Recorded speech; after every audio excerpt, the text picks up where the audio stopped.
Good morning students. तो अब हम स्टार्ट करते हैं मेंडल एक्सपेरिमेंट। मेंडल ने एक्सपेरिमेंट में क्या किया था? He conducted hybridisation experiment of pea plant that is Pisum sativum. ठीक है, तो उन्होंने दो क्रॉस किए थे, मोनो हाइब्रिड क्रॉस और डाई हाइब्रिड क्रॉस। मोनो का मतलब क्या होता है? 1। डाई का मतलब क्या होता है? 2। तो मोनो हाइब्रिड क्रॉस का मतलब 1 contrasting character is taken at a time, और डाई हाइब्रिड क्रॉस का मतलब 2 contrasting characters are taken at a time. ठीक है, इसका मतलब मोनो हाइब्रिड क्रॉस में 1 pair of contrasting characters are taken. और कॉन्ट्रास्टिंग कैरेक्टर आप समझते हो, जैसे कि कैरेक्टर अगर हाइट है तो कॉन्ट्रास्टिंग कैरेक्टर्स क्या हो जाएंगे? Tall and dwarf. अगर कैरेक्टर हमने कलर लिया है तो कॉन्ट्रास्टिंग कैरेक्टर्स क्या हो जाएंगे? Purple and white. ठीक है, तो हम स्टार्ट करते हैं मोनो हाइब्रिड क्रॉस। हमने 1 पेयर ऑफ कॉन्ट्रास्टिंग कैरेक्टर लिया, तो एग्जाम्पल इसमें हमने लिया कॉन्ट्रास्टिंग कैरेक्टर है दैट इज कलर। तो colour it can be purple और व्हाइट। ठीक है, तो पर्पल हमने देखा था कि purple was dominant, so dominant will be written as capital and purple, है ना। And white is recessive, so recessive will be written in small letter. ठीक है, एंड हम सबसे पहले देखेंगे that is our F1 generation. F1 is first filial generation. तो first filial generation के लिए क्या करते हैं? Genetic cross between two pure breeding P plant. Pure का मतलब क्या होगा? हम यहाँ पर प्योर लेंगे। प्योर का मतलब क्या होता है? प्योर का मतलब होता है दे विल बी होमोजाइगस। जैसे हमने पर्पल लिया, तो अगर हम कैपिटल P और स्मॉल p लें तो ये भी पर्पल कलर ही है। This will also give purple colour, but this is not homozygous. This is not homozygous. ठीक है, समझ आ गया आपको? इसमें हमने क्या किया? प्योर ब्रीडिंग पी प्लांट्स लिए। ठीक है, प्योर ब्रीडिंग पी प्लांट्स लिए और उनका हाइब्रिडाइजेशन एक्सपेरिमेंट कंडक्ट कराया। ठीक है, तो आपने देखा ये पीपी है, दिस इज स्मॉल पीपी। तो ये जो जीन्स होते हैं, जो एलील्स होते हैं, दे गेट सेपरेटेड क्रॉसिंग के टाइम पर। They get separated, this PP they will get separate and they will separate in this way, here P and here P। Both are capital P, so we can take 1 P। ठीक है, दोनों capital ही है। Different, अगर दोनों different होते तो हम अलग अलग उन्हें लिखते, पर क्योंकि दोनों कैपिटल दोनों सेम होमोजाइगस हैं, तो हम 1 P ले सकते हैं। ठीक है, सेम हियर कैरेक्टर्स, ये जो एलील्स होते हैं, द गैमेट्स दे गेट सिग्रीगेटेड, ये सिग्रीगेट हो जाते हैं। ठीक है, सिग्रीगेट हो जाते हैं। ठीक है, तो इधर हमें क्या मिल गया? P, और इधर मिल गया हमें P।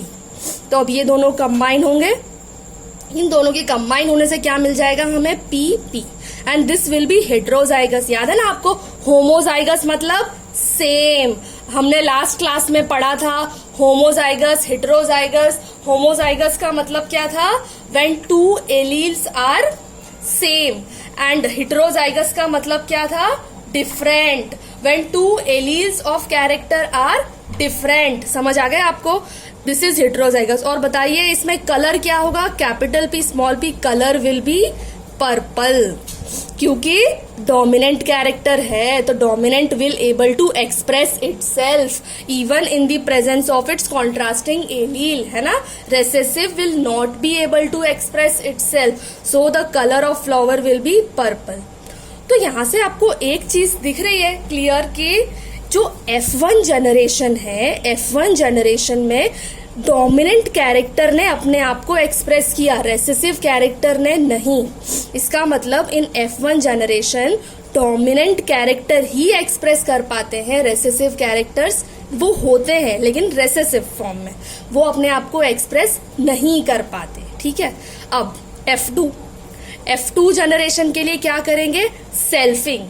हम क्या करेंगे? F1 क्रॉस F1 करवाएंगे। ठीक है, F1 क्रॉस F1 करवाएंगे। सेल्फ पोलिनेशन करवाएंगे, इसे कहते हैं सेल्फिंग। ठीक है, तो PP क्रॉस PP। थोड़ी देर पहले मैंने आपको बताया गैमेट्स सिग्रीगेट होते हैं, तो this PP it will get segregate. ठीक है, ये दोनों सेपरेट हो जाएंगे और ये दोनों सेग्रीगेट हो जाएंगे। ठीक है, PP, this PP will also get separate. ठीक है, PP। अब आती है अभी थोड़ी इंपॉर्टेंट चीज है, that is Punnett square. Punnett square क्या होता है, वो इस तरीके से है।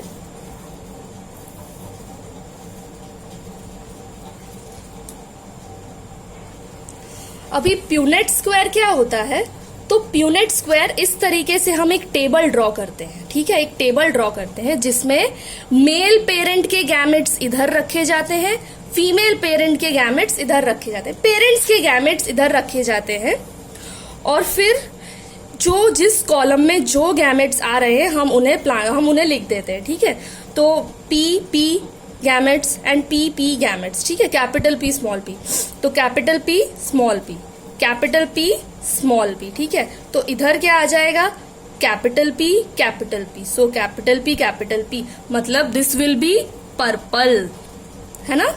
अब यहां पर क्या आ जाएगा, capital P small p, right, capital P small p, तो this will B also purple. इधर क्या आ जाएगा, capital P small p, so this will B also purple. इधर क्या आएगा, small p, now small p is recessive, तो small p तो रेसेसिव है, तो यहाँ पर क्या आएगा, dominant will not B, dominant है ही नहीं यहाँ पर, तो यहाँ पर तो वाइट आ जाएगा। ठीक है, तो यहाँ से हमें क्या मिला कि 3 पर्पल कितने हैं, 1 2 3, तो 3 पर्पल है, व्हाइट कितना है, 1 व्हाइट। ठीक है, तो हमने आगे देखा था फिनोटाइप एंड जीनोटाइप।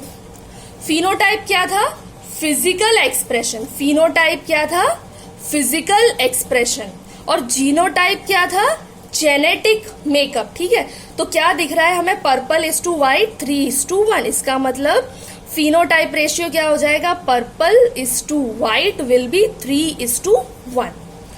और जीनोटाइप में क्या हो जाएगा, जीनोटाइप में जीन्स, तो जीन्स क्या है, कैपिटल P है, तो कैपिटल P स्मॉल p है, कितने हैं ऐसे, कैपिटल P स्मॉल p 1 2, ये दोनों कैपिटल P स्मॉल p ना, तो capital P small p will be 2। फिर और कौन सा, स्मॉल p, तो small p, so this will B 1 2 1, 1:2:1। ठीक है, that means genotypic ratio will be 1:2:1। ठीक है, very important ratio, please remember. phenotypic ratio for monohybrid cross 3:1, genotypic ratio for monohybrid cross 1:2:1। ठीक है, आई होप कि आपको समझ आया होगा। अब हम एक और एग्जाम्पल लेके समझते हैं। ठीक है, Punnett square very important, parents के गैमेट्स हम यहाँ लिखते हैं और उन्हें हम कंबाइन करते हैं। ठीक है, वेरी इंपॉर्टेंट। ठीक है, अब हम नेक्स्ट एग्जाम्पल लेते हैं जिसमें हमने कॉन्ट्रास्टिंग कैरेक्टर लिया है हाइट को। ठीक है, next example, contrasting character of height is taken. ठीक है, तो हाइट में प्योर ब्रीडिंग प्लांट्स का क्या होगा, pure breeding plants will be capital T small t tall and small t dwarf. ठीक है, होमोजाइगस, तो गैमेट्स विल सेग्रीगेट, तो यहाँ पर क्या आ जाएगा, कैपिटल T, यहाँ पर क्या आ जाएगा, small t, both will recombine at fertilization. ठीक है, ये क्या हो जाएगा, capital T small t tall, है ना, बिकॉज T इज डोमिनेंट। ठीक है, F2 में हमने क्या किया, F1 cross F1, that is self pollination करवाया। ठीक है, सेल्फ पोलिनेशन, तो TT क्रॉस TT, तो गैमेट्स सेग्रीगेट होंगे, यहाँ पर गैमेट्स सेग्रीगेट होके क्या बन जाए, कैपिटल T स्मॉल t, यहाँ पर भी कैपिटल T स्मॉल t। ठीक है, नाउ प्यूनेट स्क्वायर में हम ऐसा टेबल ड्रॉ करेंगे, उसमें यहाँ पर एक पेरेंट के गैमेट्स, यहाँ पर सेकेंड पेरेंट के गैमेट्स, और उन्हें कंबाइन करेंगे, तो this TT will become TT will become TT will become T, capital T small t। ठीक है, तो this will be tall, this will be dwarf, तो there are 3 tall and 1 dwarf, So phenotypic ratio will be 3:1. That is tall is to dwarf का ratio क्या है 3:1. Genotypic ratio will be capital T 1, capital T small t ये 2 है 2, small t 1, तो 1:2:1. ठीक है, this is monohybrid cross. इससे क्या बात सामने आई, देखा आपने देखा कि first filial generation F1 generation में सिर्फ ड्वार्फ भी तो था, है ना, बट वो अपने आप को एक्सप्रेस नहीं कर पाया, सिर्फ टॉल. इसका मतलब ये मेंडल ने ये कहा कि F1 जनरेशन में only the dominant character is able to express itself. इसका मतलब F1 जनरेशन में सिर्फ डोमिनेंट कैरेक्टर ही अपने आप को एक्सप्रेस कर सकता है. और इसी चीज को कहा गया लॉ ऑफ डोमिनेंस. ये हम आगे पढ़ेंगे मेंडल के लॉज कि मेंडल ने क्या लॉज दिए. ठीक है, तो उसमें लॉ ऑफ डोमिनेंस यहाँ से प्रूव हुआ मोनोहाइब्रिड क्रॉस से.